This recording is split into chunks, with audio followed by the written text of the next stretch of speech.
Other for me mamu akwaba ediba ba TV so. Ene Jumadia yede blano obia menene ebedi enkomo no ni dini Kalim Muhammad Citizen. Oye mi senior, oye my brother, osan ye madam for. But before mene Kalim Muhammad Citizen ebedi enkomo no ese me more motivational message. And that motivational message I made the Bema want to say to be a successful, you have to solve a problem. Me can why do you henya wa hu hu de make a and your problem are above your limit. The little that you can do to support others, do it. The more you are doing this is where success comes from. Okay? And the senior mind, or you me senior because you might deal with or the kind and some me buy. And I'm meeting a friend no so or Jimmy Fesso. And rather than a man message or say a nebula. Sabi, the need dear son on a young famano, Medana say. Blah, Mamma Wakaba, Edba Batty so. Yes, sir. Na Kalim Citizen. Na Citizen is a part of your name? Oh no, Citizen no, any part of my name. Dina Kasa Karim Muhammad. But the name Citizen no, we have one deputy minister di Ghana. Oka MPP Amanyoko. 2018, na me Ghana, me call vacation or Ghana, and you know. Na follow me wo internet no so nti ono no offer me Citizen sana na offer me citizen nti no na mentiasia the resident here offer me Citizen nti me bisa no me say me di Karim but send a message via mention the Citizen say the work that you are doing to support others means that you are a good citizen. That's why I call you like that. And in a balance, I mean, say no, the name Citizen also a very good name. I met me the attache Medino. And say the Paradona is a friend Karim. But they say the Paradona so as a more friend Karim Citizen due to a dinner, your papa paying no idea at the man, the sanity. Okay, Karim Citizen, Karim Citizen, Ghana, and him fan will free. Ghana be free, Bono region, the German North District, me free capital was Sampa. Somebody this year, na finally this year. Okay. Before you recently unya accident. Yeah. Accident no can one sem kakratre eba ni sen. Easy. Once sometimes issue like this person may kasafa because me dream call send the accident and happen here and the situation I'm meeting here. Me kaya na like me feel very sad. We say nipa and sorry we be asking. Nipa atese ma prayer. But I want the main reason here e buy am prayer. I am say a PA say your koto e normal e wo Kuwait area ye frɛ ho Fahil. Nti on our way coming no e na jato ka no. Nti jato car no car no so speed wo na ya etika no de car no e one door nti ya etika no de na enim se jato car no nti na arafo nkola miensa bi ewo car bi ewo ya chi nti omo na omo di speed e ben ye alert ye se jato ye car no nti no ye nye careful nti no e ba de sa no me 10 ye na jana afa car na wi nti ye any option bi aje se ye den ye free can because ye nim say drop fuel tank nim say can be blast to say be do say be shield ye nim can say one door nipa mienu so tie chire na driver no ho na me so mete front nti e ba say ye jump ye na can no e wo speed mu na ye jump ye to ye jump ye no na jana o can nti ye jump ye na can na ko nti e ba say Arabs for no so no e de o mo can di sa can na chi ye can na chi e ko yi o mo fire extinguisher na omo de dum car no nti me jump ya me go dina no ma move nti because na me nim se ma pira nti omo dum car ni wie na me yesa me move akọ me na fofo no cha ko bi se omo se omo pira ana nti bi tu bi na me hu se me na no akire sei no na atwa ye fa no se me na no ha sei no atwa ntini no e ma me na no ha no nso no abo apie a ensimu bio nti e ba no sa no na mitimi nya ma ho hwe start se eye me ya na police for do on say maintenance nti me tena ya na o say o mo frɛ ambulance aba nti o mo di kan frɛ first aid o around do no buy e be dress me na no e ka kire me say ambulance be ba sisi abefa me akɔ hospital nti police ni no frɛ ambulance mba ana obisa me sɛ yo Ghana ni adamfo bi a if so Jimmy Sibla ni hwɛ sɛ ehu sɛ me Ghana ni no sɛ o Ghana ni adamfo bi ɔwɔ car arana yɛm frɛ no no nyɛ dɛn na ɔmra te ba no sa no me frɛ me bra maraj I think sɛ na wadanti wanti me ampeke call no na me frɛ Iro nti me frɛ Iro na Iro ɛde o no mama me bra suli no mama me to de bra suli no mama me na me frɛ no nti me frɛ no so him fa na me kyerɛ no nti within 1 or 2 minutes no na bra suli ayɛ adu hɔ to no be fire na yekodu Adan Hospital yekodu Adan Hospital no mo hwɛ me na no mo se sɛ de me na na yɛ no omo ntimi nya ho adwuma gisa me kɔ hospital kesiem eno so was wake side hɔ Saba Hospital te ba nsa no omo prepare me na no omo di kan wɔ me pane wɔ Adan Hospital wɔ ha kele me na no to omo kele no omo de POP omo pamoye de POP hye mo bedru half ansa na omo transfer me te ba nsa me sai frɛ ebra so le biom ese na ambulance sada no na emergency no doso de na ambulance ni around te ba nsa na ye frɛ ebra so le biom a omo fire de ye kɔ Saba Hospital ye ko du Saba Hospital no Ghana for boys now mo de me kɔ hospital no mo ye de ebra so le ne Cisco ana Paul B ana Starboy ono ana ne car na yetima ajato mu no ikoduru efiri be mabula be 6 ikoduru ona abo be 8 mu ho no kra nyame ani mo ka me nchen saa ma mo twa extreme wie bibia ai ka so mba akoye me na surgery ansa na mo timi firi ho be around 10 to 11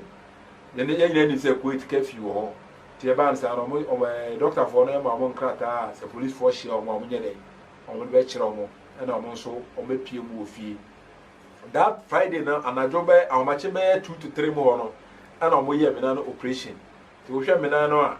omo ye operation wie ye no the reason nti omo de POP ni hyem ni se omo se me na no ha no abo pie nti omo aye de hyem omo aye na operation ansa na baby a hefa na abo pie no uncle no me na foot no ene ha no don't na wo ha no abo pie nti na ensimu biom ahanti e ba na sa no omo se omo aye eno operation ansa na baby etwa ntin we no omo san ye eno so operation nti me na no me allow se me de be si form anything o ma show POP afri ha aba be dru mesre so ha sei ti o mo ma me date nti wo hwa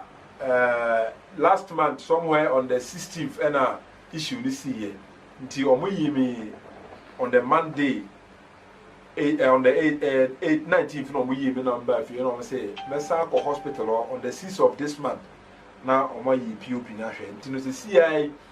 me mpaebo na me bo ne Ghana fo a madofo ne matamfo nyina paye na me bo se betimi akopie mo hospital no o meyi POP na hwefo a mo hwe o ba TV sable Kalin Citizen o ye blogger bi a waje din pa o Kuwait akwanhia atu ne nie this is the time I also betimi akire wodo e de akire no because all the information all course we yourself na nyina o de mayen enti sable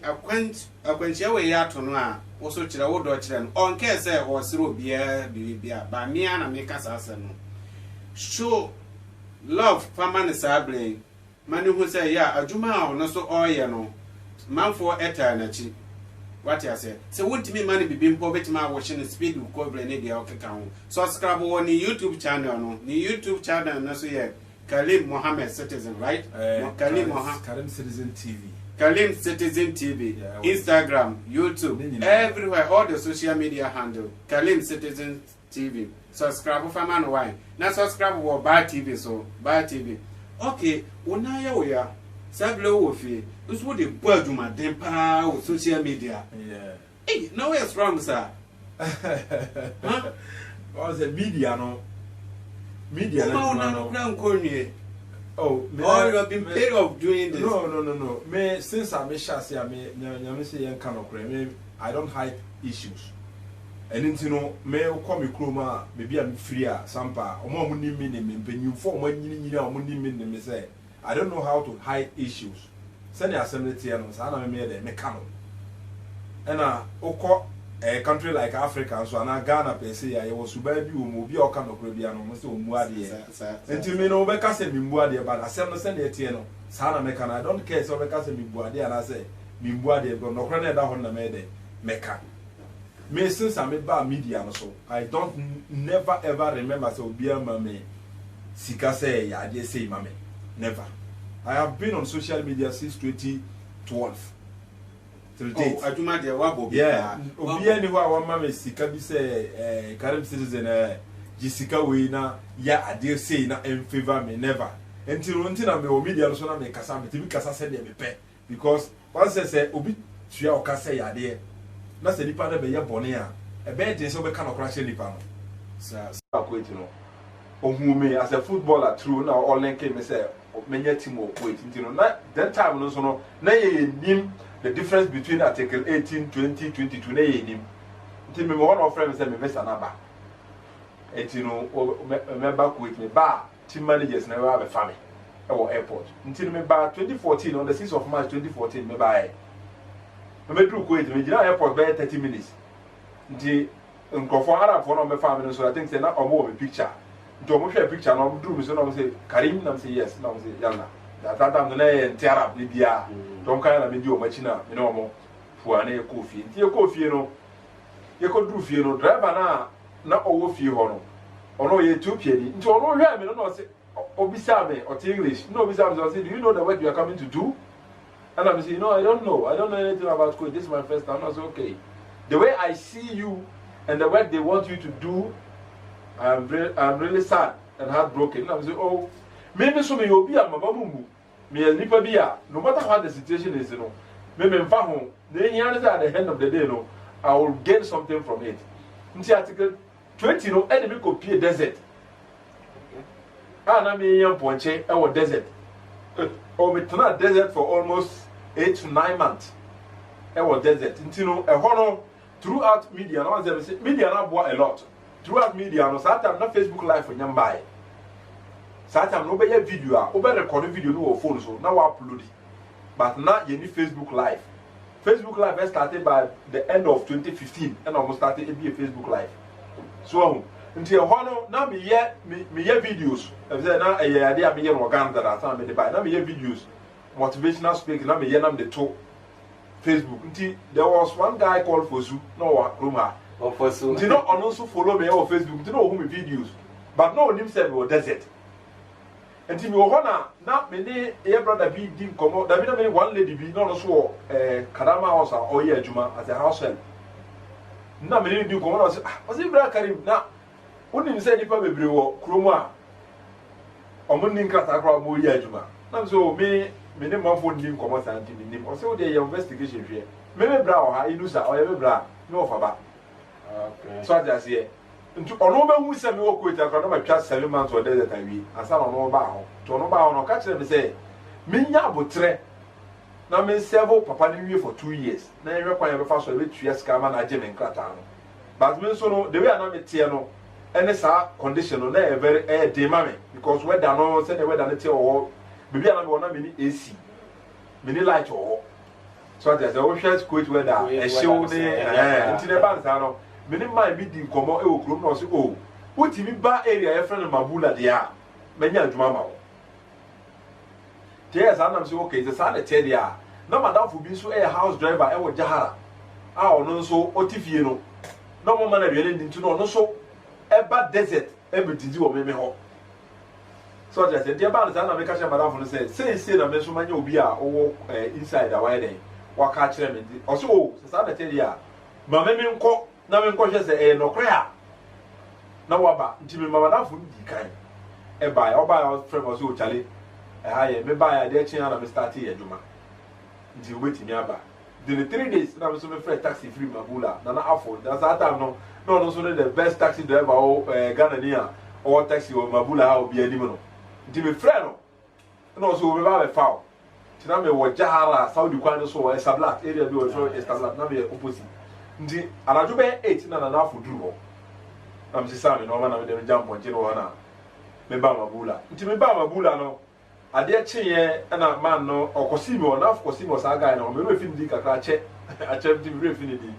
ekosi me sa guy no na ade cheye na nyame ya adom na or they call company or we call the very day na me share adwuma se ti na ye na kakran na akatua na ye say desert no ti no ye na kakran ko do 2 months e was our company no ti me ho na me bra idusa ene me bra maraj e hu me picture on Facebook that no be adwuma Lulu okay Lulu supermarket na ho na me adwuma ndi omo wo me picture e wo Lulu ho na me bride so na hu yo no se ka akwa we Obama bula ndi ba za mo frame se wo he finance wo fi na se fana me bo na mo block 3 within 2 minutes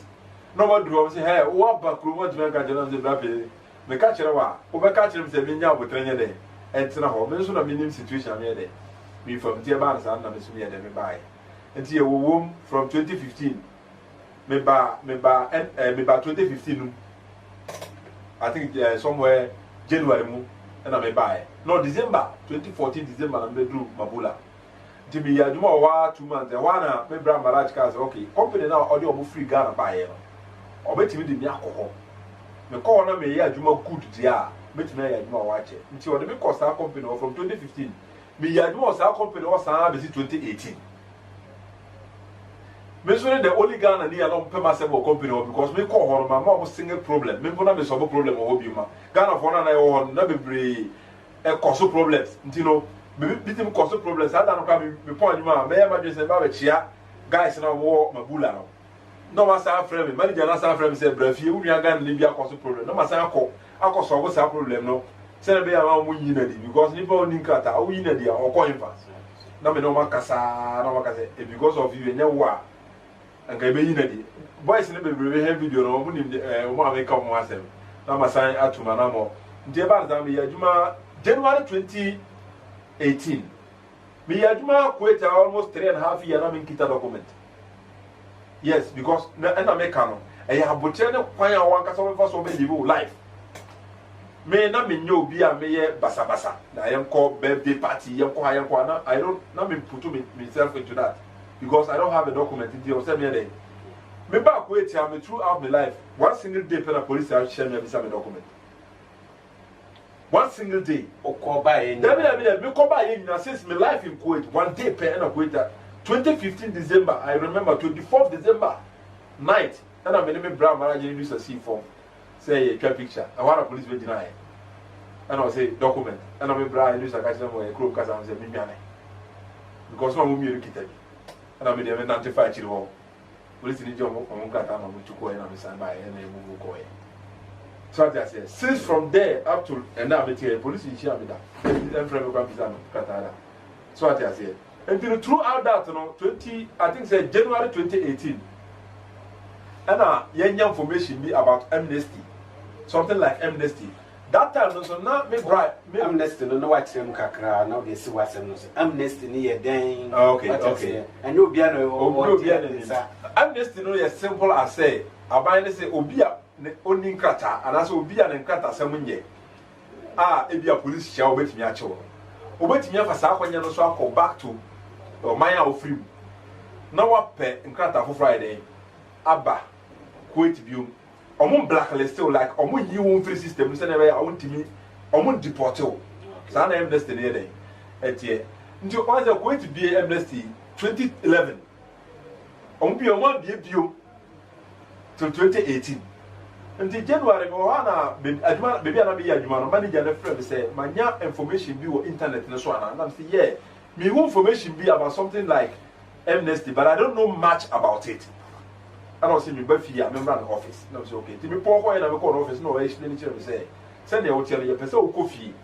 Now you one agent cut out for a day. No sign back because we need you. Your person, you know, we are madam. It's okay. Me call one say, Menkata, no one say, like one fingerprint, you know, see there be a amnesty now, government, you know, explain to them, it's okay. And you know, from there, not January, and there I go February. From there, no. Man na me on ranka sankasa adwuma no so san hia me se be ya adwuma ma no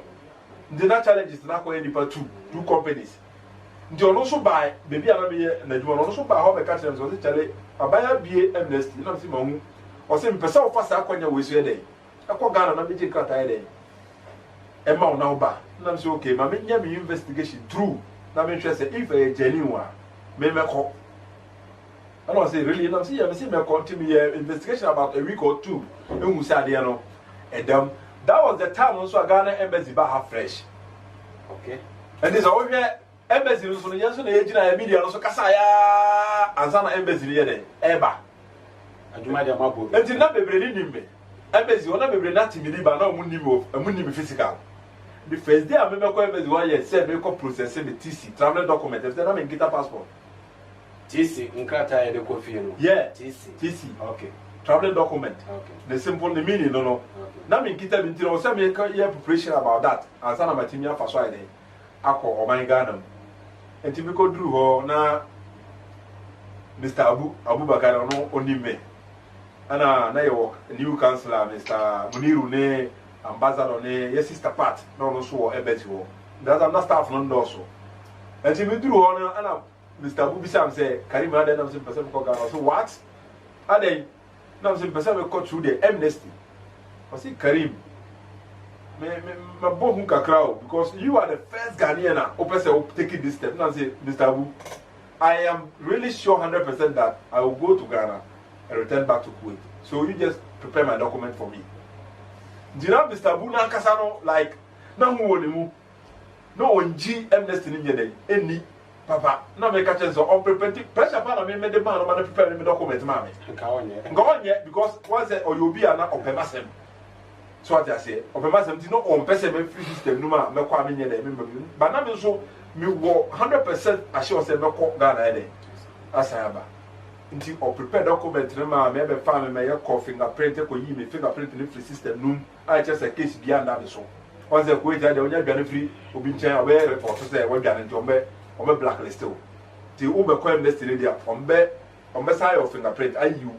o problems ni na free system num say na ya kwa onya bi so obe de obe say aba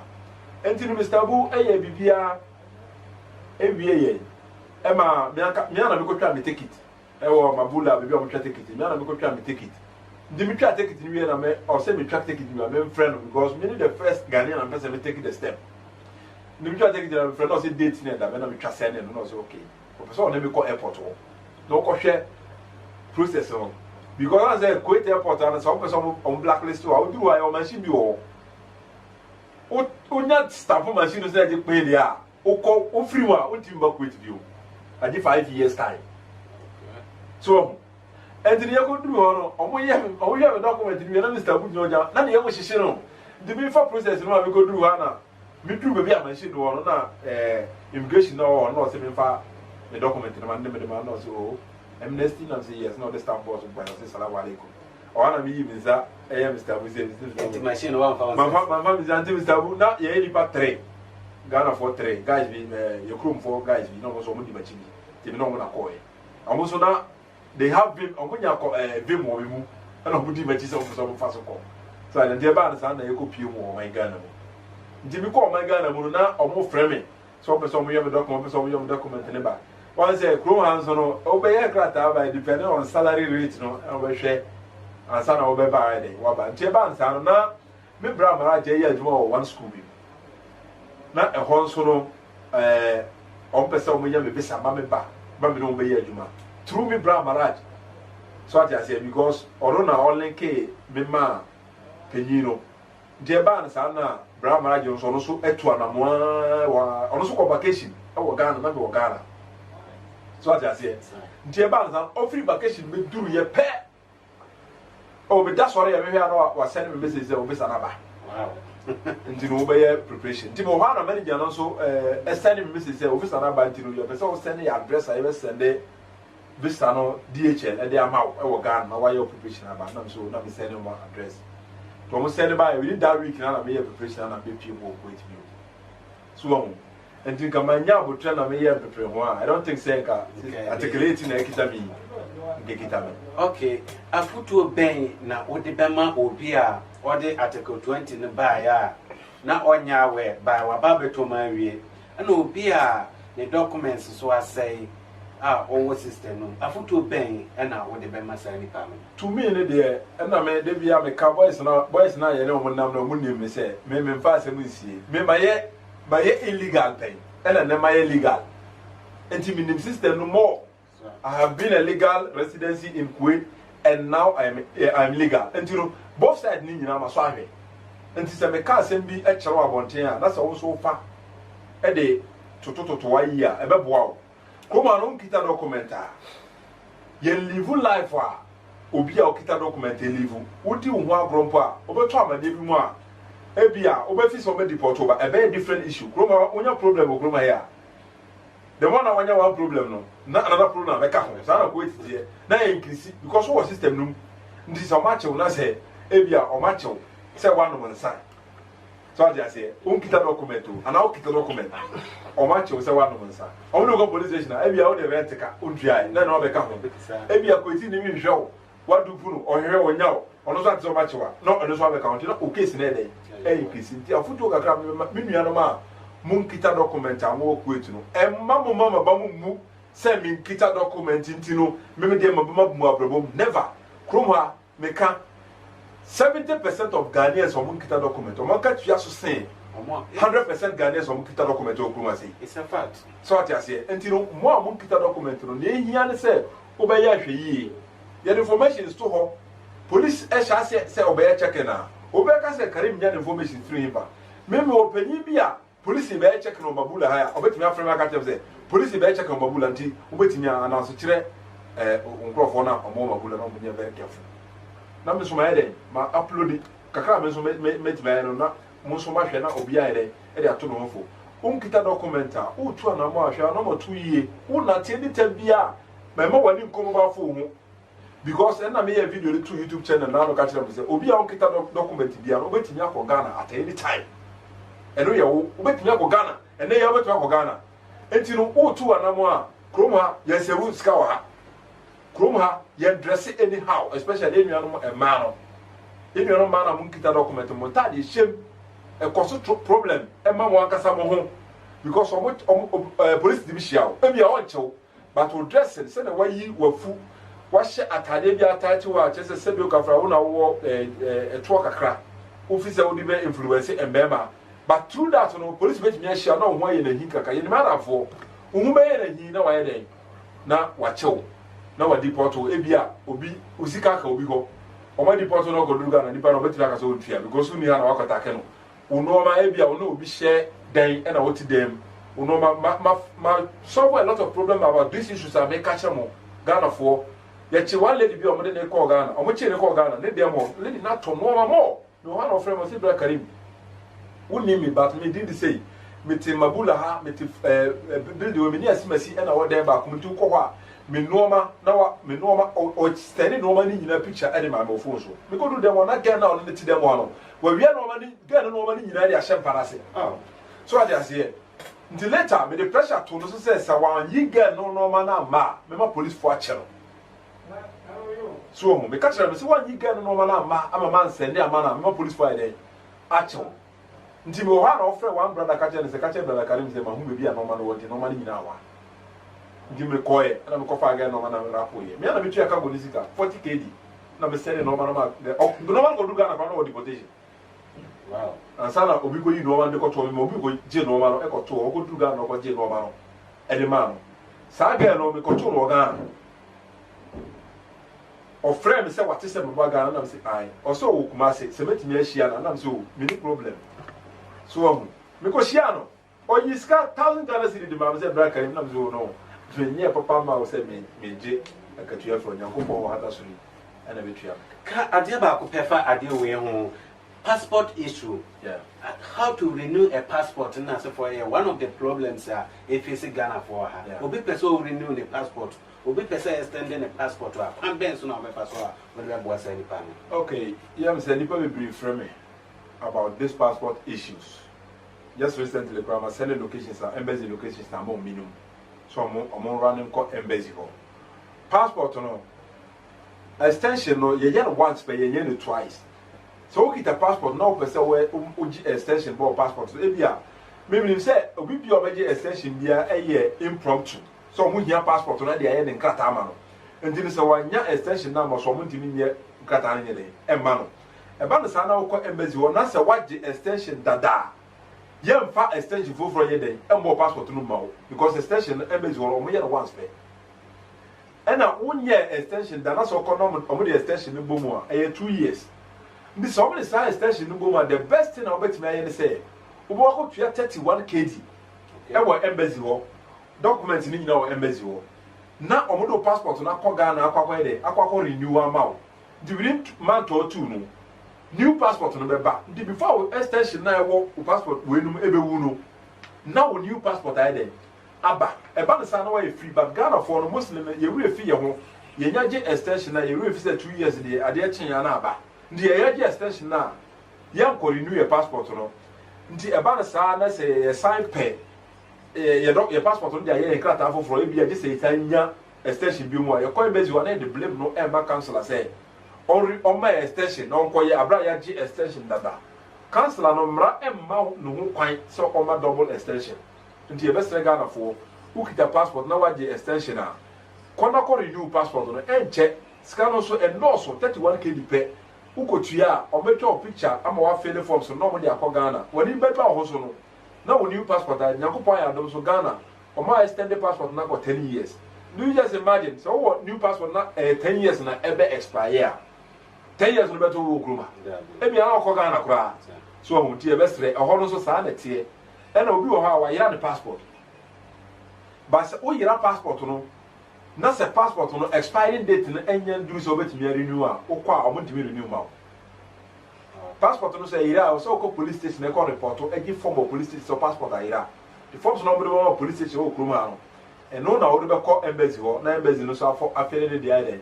attach it with a passport copy. Obi bia mo no nobody say okay your passport you have to get a passport copy.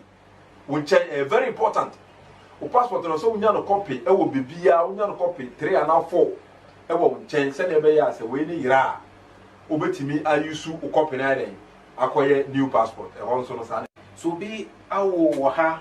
oni nkrata obi so person o ware wo ha the process of from no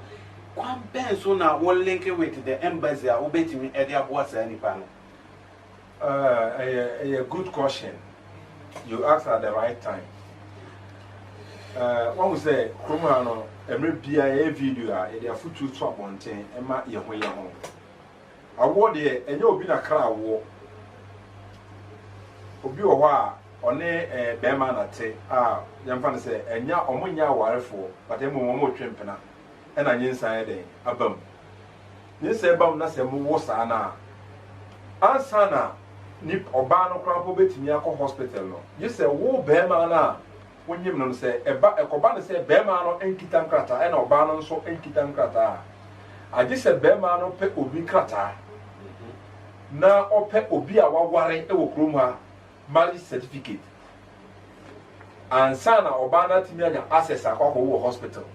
Okay. Because on Kita marriage certificate, Oko hospital now, Obano or Wumpua. On be some marriage certificate, you know, and Sana marriage release Obana then. Ama because Kruma and Brother says, oh, Maria. Ultimate and war. So I say, this is a Okita marriage certificate now, and son of what me I want to hear, but then I do one dance say Africans will be a more room we bring in through this process now when they are called hospital or my day or my babonte. But the young man, the next step I always say, more work on we won't walk a colano ban won't get a document. Won't soon a colani kitao. Akwala kita wo kroma nso a very difficult class police who obede obehia because police for no ana kroma ambra no omo don kola sempanyimfo and mostly no obi kita akwala gramba police who na on friendly bisa na document so what I say but here is the case a da obe free kroma so we Ghana ni a da obe free kroma so obe ko Ghana and then the problem na nkasa ye face most no tete no ye nyamba ha no ye ba ha ne bisa ya ye no Sambre no crowd kwa ye akola ne free usam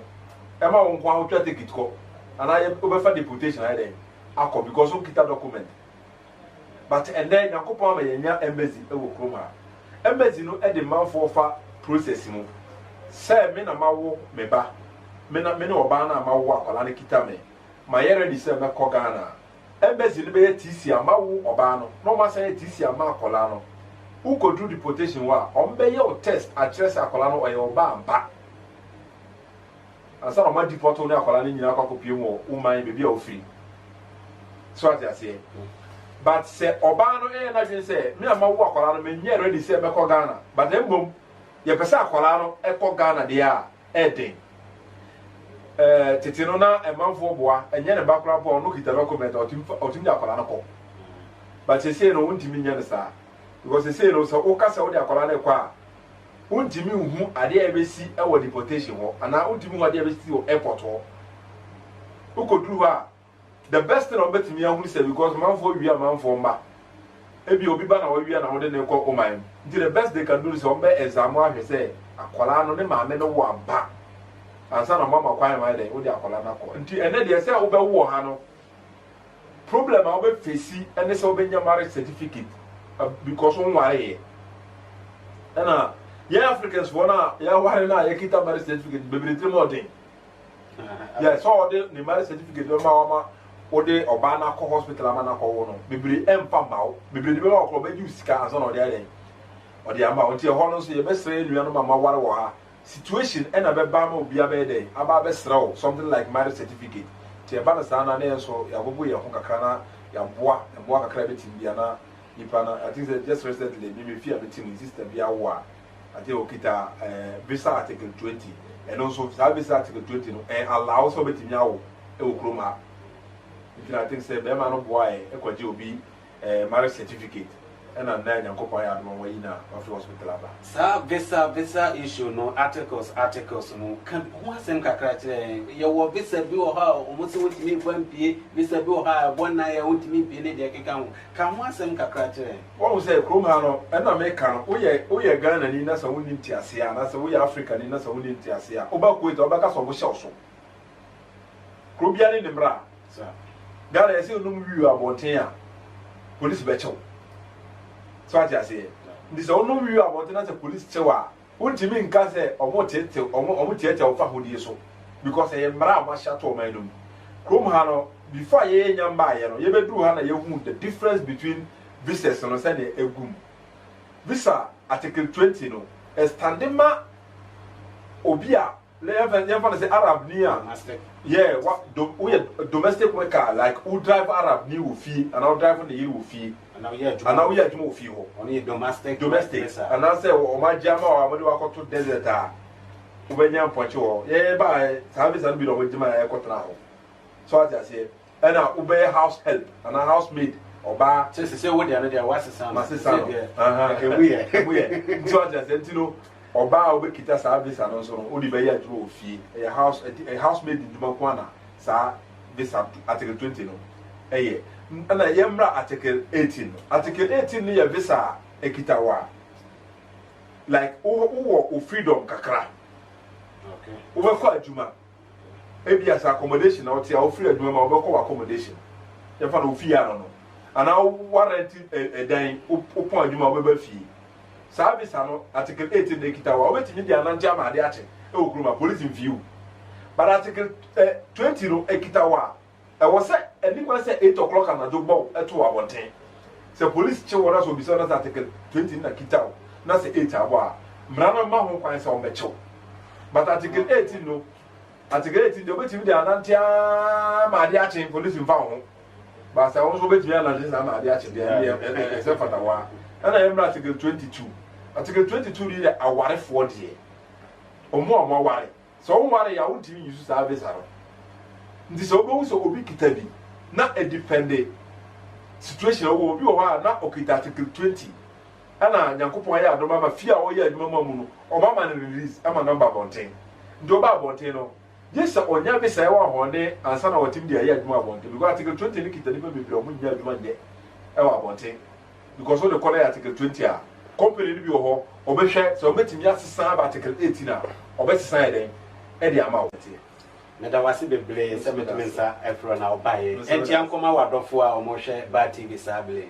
me chiachi ho Ghana fo nyina amwo Kuwait ene biase afana nyina atense mo amwo Spain mo hwe e wo YouTube mo amwo Kuwait ha mo hwe e wo YouTube Ghana fo Germany fo US fo mo nyina mo follow e wo YouTube a mo hwe me kama madam ase ne djuma amoye na mekoso asrem se YouTube na ba hu se ya to atesi aba beto ho no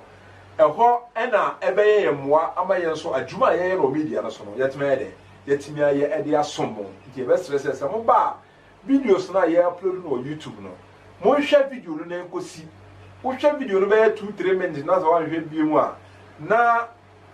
nie ebe boa ye nso ho no enko yiye nti the best ambetime aye de boa ye se video no say 10 minutes, 20 minutes, 15 minutes, 30 minutes. Bon, more than a share na kosi. wohwɛ na ekosi a na yɛn so yɛnya ahoɔden de yɛ adwuma no yɛ den de boa mo enchia kɛseɛ nkɔma Ghana embassy mpanyinfoɔ ɛyɛ councillor deputy ambassador ne ambassador Mr. Abu sister Rita part yɛkyia mo nyinaa ɛwɔ embassy hɔ na yɛbɛkyia Ghana foɔ a mowɔ Mabula nso yɛbɛkyia Mr. Varaj yɛbɛkyia Mr. Ghana embassy driver yɛkyia ɔno nso yie pa na yɛkyia Ghana mbranteɛ ne mmabaawa a mowɔ Mabula ha yɛbɛkyia mo nyinaa Nyankopɔn nhyira mo no nyɛ mo kɛseɛ monkɔ so a na mo subscribe to Bar TV ɛwɔ YouTube ɛne Karim Citizen TV wokɔ hɔ a sɛkye Ghana for YouTube strong YouTube pages ɛwɔ Kuwait ɛyɛ 3 YouTube pages ɛwɔ Kuwait a wo follow a wobɛnya the most informations about Kuwait no na wobɛ feel happy